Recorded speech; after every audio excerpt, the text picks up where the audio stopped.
Hi everyone, welcome to Miss Logically. In today's video, we are going to learn about two methods. One is digitToInt and second one is map function. So to use these functions, we will be solving the program of sum of digits in a number. We already have solved this program in a previous video, so please check that video. We have already provided an efficient solution for that. So I have a little disclaimer as well that the solution we are having in this video is not the most efficient way to solve this program, but we are using this program to understand the methods like digitToInt and map function. Okay, so let's get started with the program itself. This was the code what we had in the previous video. We have used a while loop to iterate over the number, have updated sum with the reminders, and have reduced the number with division. Let's make sure that it is running correctly. Yes, it is running correctly. 9 plus 8 17 plus 1 18 and 2 20. It is working correctly. Now the another approach. So it is going to be in the same approach as well. First we need to separate the digits and then add them. But to separate the digits, instead of using a while loop on a number, I will be using some different logic here.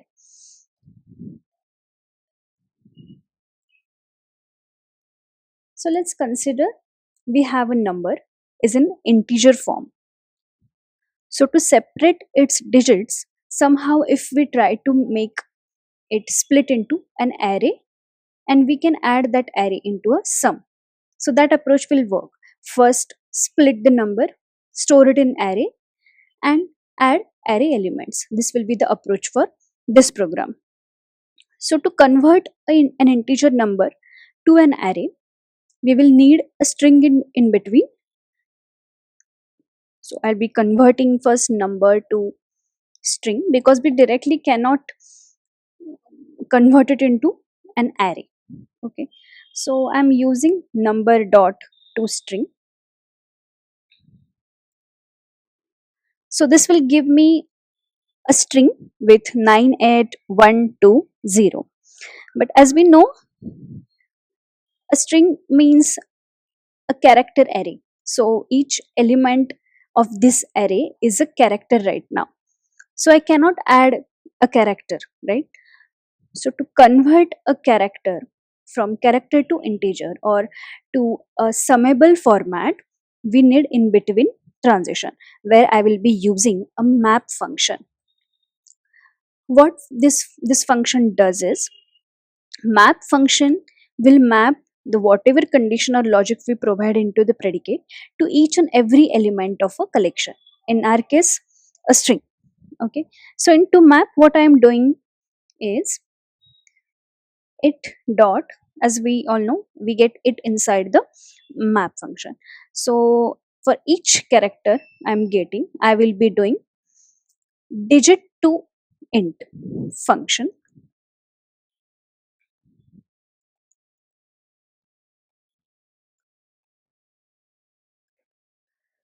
So what this function does is digit to int function returns the numeric value of the decimal digit that is the char represents. Okay, so right now our character is representing the digit value because 98120 are the digit values, right? So digit to int function is used to get us the numeric value of that decimal, okay, or the digit. So it will fill the gap in between character and numeric value. As we have gotten the number format, we can then convert it into an array. So I will map this into an int array.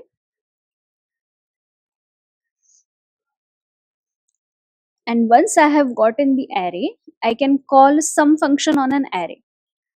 If you want to know more about functions on array, there are so many functions, inbuilt functions on array in Kotlin. So for that, please check our video on the array operations. I will link it over here somewhere. Okay. So we have gotten the sum here, I am equating it to the variable directly. So here it is. This statement should give us the correct results. Let's make sure that it is returning the correct one result. 9 plus 8 plus 1 plus 2 plus 0 should be equal to 20.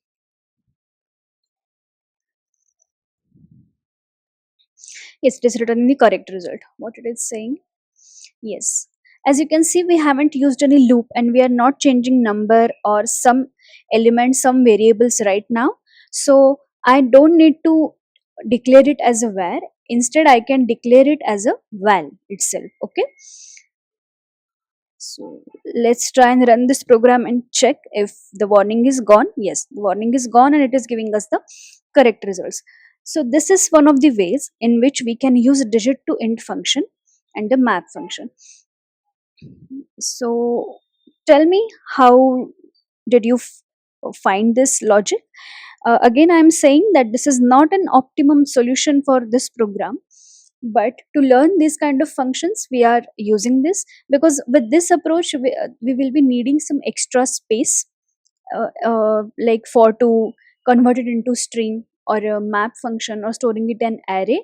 It will require some extra space, memory space, so it is not efficient. Instead we can just solve it in one loop with one or two variables with the previous approach. So you can check both the videos and practice both of them on your own, and let me know your experience in the comments itself. Okay, so that's it for today's video. I will meet you soon in the next one. Till then, keep coding. Bye.